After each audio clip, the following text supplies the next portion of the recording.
Welcome to the Business Mechanics Show. This is your host, Vaughn Sigmund. And today we're going to be talking about how to assess the impact of leadership from your activities to your achievements. How do I know what I'm doing is working? Let's start by saying this. Leadership is more than just a title. It's all about initiating change and making a real difference as a leader. And in that role, you may often question whether your actions, what you're doing, have really yielded any tangible achievements. And today, we're here to guide you and to determine if leadership activities that you're performing have transformed into something that's measurable, a measurable accomplishment. Everything we do at results-driven leadership should be leading to outcomes that are very tangible and noticeable. But let's make sure that you're getting back what you're putting in. So let's talk about distinguishing leadership activities from achievements. Your activities, those encompass the decisions, the actions, and certainly the initiatives that any leader takes. And these can range from setting a visionary course, a course for your team, a tangible strategy for your team, making strategic moves, and more importantly, one of the things I stress is mentoring team members. I'm putting efforts into getting my team members to the next level. Now, in contrast, achievements, those are the concrete outcomes and results yielded by those previous activities. Your achievements are quantifiable and should typically be aligned with your organization's, either your personal goals, your organization's goals and objectives. That lays the framework. Now let's discover the essential leadership activities that in fact drive success and what success looks like. First, we should all be playing the long game, envisioning the future. Leaders should be inspiring their teams by setting a clear and compelling vision that propels their team towards goals, setting goals, and the actions required to achieve those goals. You should also be making strategic decisions that are effective. Leaders need to embrace the responsibility of making tough decisions, weighing both short-term and long-term implications for the benefit of your team, your organization, maybe even your career. Empowering growth. Leaders need to invest in their team, as I mentioned earlier, invest in their team's development, each member's team development, even at the very lowest entry-level positions. You should have mentorship programs. You should have coaching programs, internal. You don't have to hire an outside coach for any of this, but provide the support and the career roadmap, if you will, to help them thrive professionally. Always be learning. And by doing that, you're showing you care. It's a differentiator in you as an employer. Master strategic planning. Leaders should engage in strategic planning, establishing your goals, your priorities, your initiatives, and allocate the resources, the tasks, the activities, the KPIs that are going to measure the path to achieving those goals to optimum results. Build a strong team. Leaders foster collaboration. That's a strong team.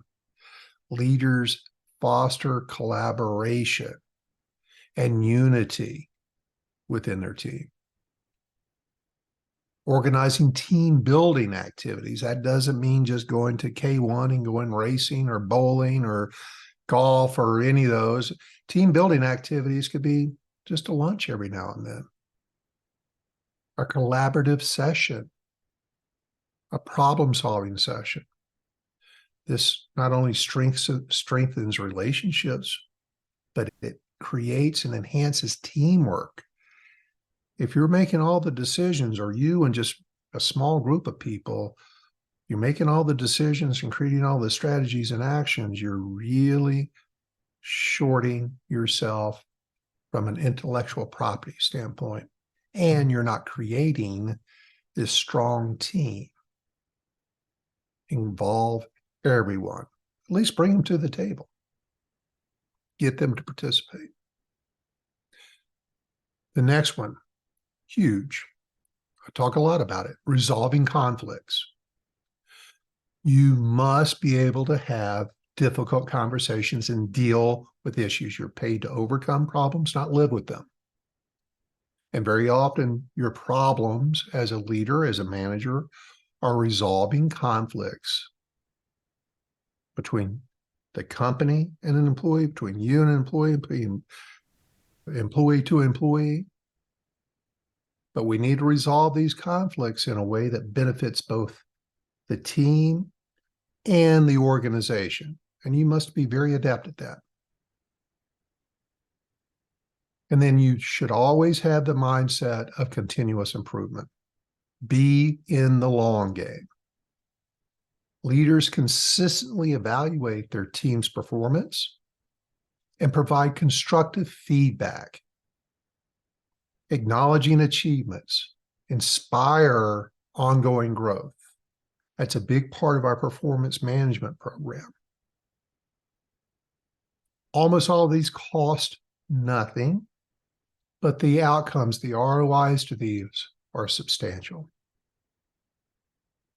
These and this is just a short list of them, it's certainly not all of them, they're just some examples. These are fundamental leadership activities that form the, if you want to, the cornerstone of effective leadership. Guides teams. And if you're guiding these teams, you're guiding your organizations towards a level of growth and primarily success that you're unlikely to achieve otherwise. Let me talk about some real life examples of leadership activities and how we know they work, their corresponding achievements. Here's a leadership activity. Setting a compelling vision. I mentioned this earlier. Setting a compelling vision and mission for the team. The achievement, the team experiences a unified sense of direction. They're all working together. They're all oaring in the same direction towards a common goal. This increases motivation. People more bought in. They're asking about it. They're looking for updates. They want to see how they're achieving. And they've got a clear understanding of what their purpose is. They know what's expected of them. Another leadership activity is implementing training programs for your team members. That could be certifications. That could be a development around their competencies. New skill set training. When you're enhancing all these things within your team, your productivity is going to soar. And your job satisfaction, your team's job satisfaction is tremendously enhanced. You hear me talking about engagement and how ineffective leaders drive down engagement. Training alone has a huge factor in that. They're learning and growing. Another leadership activity, open communication, promoting open communication, and certainly feedback. And if you do that, you're going to start cultivating a transparent, a lot of people talk about transparency. But am I really achieving transparency? What you're looking for is a work environment where issues are promptly addressed, they're promptly brought to you, nothing's hidden from you, nor do you hide anything from them unless it's company secrets. And this all results in a far higher level of mutual trust and, in the end, morale. And this next one is one that many, especially emerging leaders, but certain personality types on the DISC profile have a tough time with, and that's delegating their tasks and responsibilities. How do I know if I'm doing an appropriate job with that, if I'm getting the outcomes I'm looking for? Well, you've got a group of empowered team members who take ownership of their roles. They don't blame. They want to take on more responsibility. They're asking for more work to do. They're wanting to take things off your plate with initiative. And you will see a notable boost in overall efficiency. The more you do, the less motivation they're going to have. Delegation is great. Also contributes to their learning and growing. Team building activities. Again, that doesn't have to be bowling, K1, happy hours. It can be things you do every day or weekly at work. Just any kind of activity where you're collaborating, you're getting your folks together to discuss or celebrate. Before making a decision, think about, who else can I involve in this? Who else needs to participate? How can I create an improved pool of collective knowledge? And you so honor people. You very often, emerging or current leaders, lose sight of the fact how motivational, how honored people are to just be asked their opinion. Bring them into the discussion. And when you do that, you're opening the door to transparency, you're opening the door to trust, you're opening the door for cohesion. Collaboration is huge. It also reduces conflicts. We want to have less of it. This is going to be a little bit of a quick one today, but I want you to be able to understand. I talk a lot about leadership activities, but are you getting the outcomes that you're looking for? Are you getting the achievements? We've got a lot of guides and tools and trainings, but it's how you go apply it. You can read it, you can listen to this podcast, you can watch videos, but you've got to go apply it, practice it, get better at it. Especially those things that are uncomfortable to you. Discomfort is growth. And please let these podcasts and the guides and all the tools we put out help you measure your success. By applying it, you'll get the success. And it's going to make a lasting difference in you as an effective leader, but it takes time. You have to be patient with yourself. And you have to embrace that it's going to be difficult for some period of time, and you're going to avoid some of these things because they don't naturally occur to you. If you're in your natural state, you're not growing. If you're in comfort, you're not growing. And you're listening to this podcast to grow. So please take some of these activities or the many others that I've listed in previous podcasts or all the publications I put out. Pick one, put it to work. Now, let me give you a case study, a real life case study of how leadership activities have turned into true accomplishments. Many of you have heard of the company MailChimp. I've used it myself. And if you're not, just as an overview, MailChimp is, I would consider, a mid-sized company. but it's an email marketing service. And their success is a compelling case study on the impact of effective leadership activities leading to significant achievements. Little background. MailChimp was founded in 2001 by Ben Chestnut, and it started as a garage project, a side project, a hustle. And over the years, it's grown into the world's leading marketing automation platform. And they did it through bootstrapping. They've never taken any external funding, which is amazing. What are some of the activities that they approached in building this company? They required no external funding. They become a leader in the market. They take a customer-centric approach. From the outset, Ben emphasized the importance of understanding the needs of small businesses, and certainly that includes individual creators. And instead of chasing large enterprises, which is very attractive to many people in business, let's go get the big ones. That's easier. No, a lot more smaller ones. They recognize that 95% of all businesses in America are under $1 million. That's a huge marketplace. And they were focused on providing value, easily used tools to these smaller entities. And this ensured their platform was super user-friendly and, most importantly, affordable.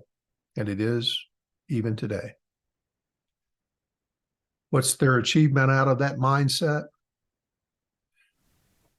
It allowed them to carve a niche for themselves.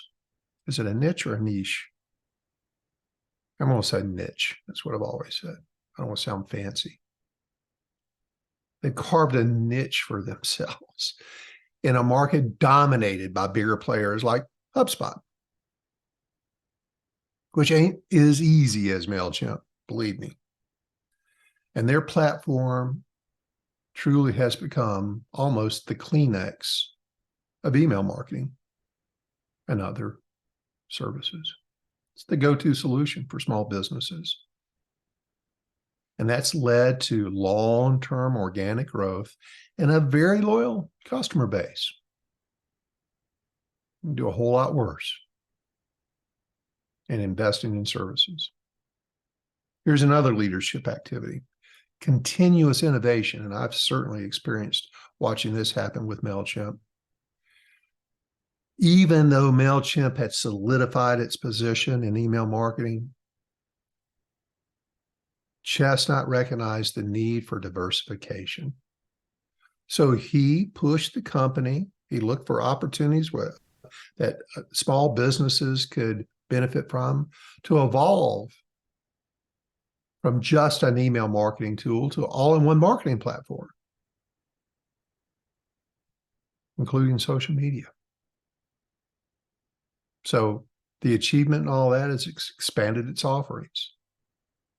It's got ad campaigns, landing pages, analytics, all these additional tools. And this diversification has not only increased its customer base, but guess what? More customers mean more money.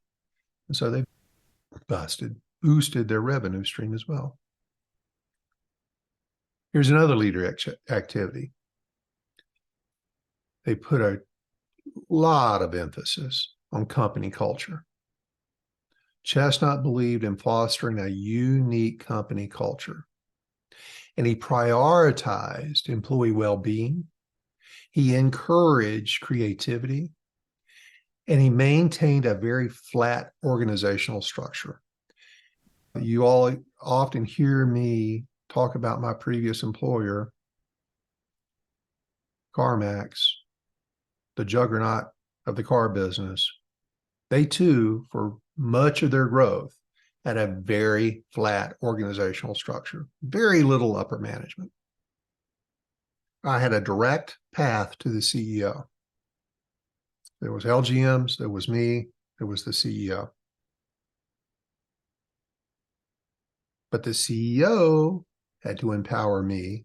The CEO had to surround himself with the right people, which I'm going to do another podcast on. And the achievement with this flat organizational structure, prioritize employee well-being, encouraged creativity and decentralized command, created the super strong company culture, which had, just as I experienced at CarMax, very low employee turnover, super high job satisfaction and engagement, a very happy workforce that translated to better customer service. And because of all this, employees could contribute.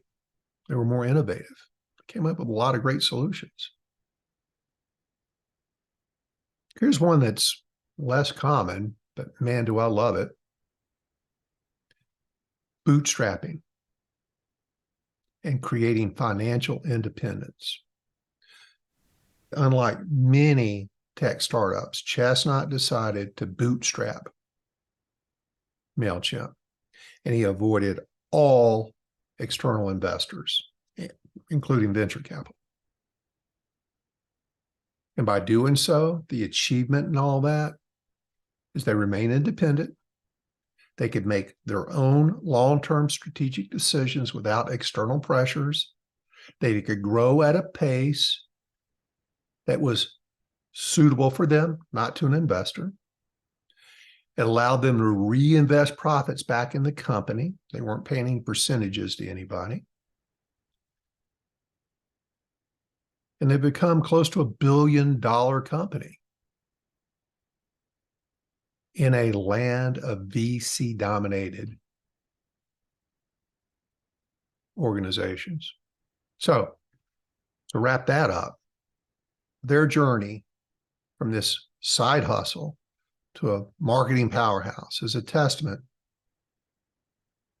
to the leadership of MailChimp, including Ben Chestnut. His focus on customer needs, continuous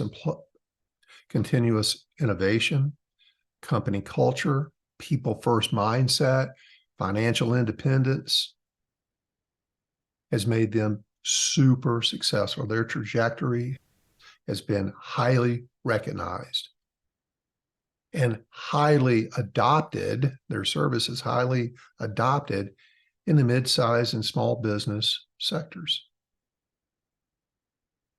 And that's how a visionary leader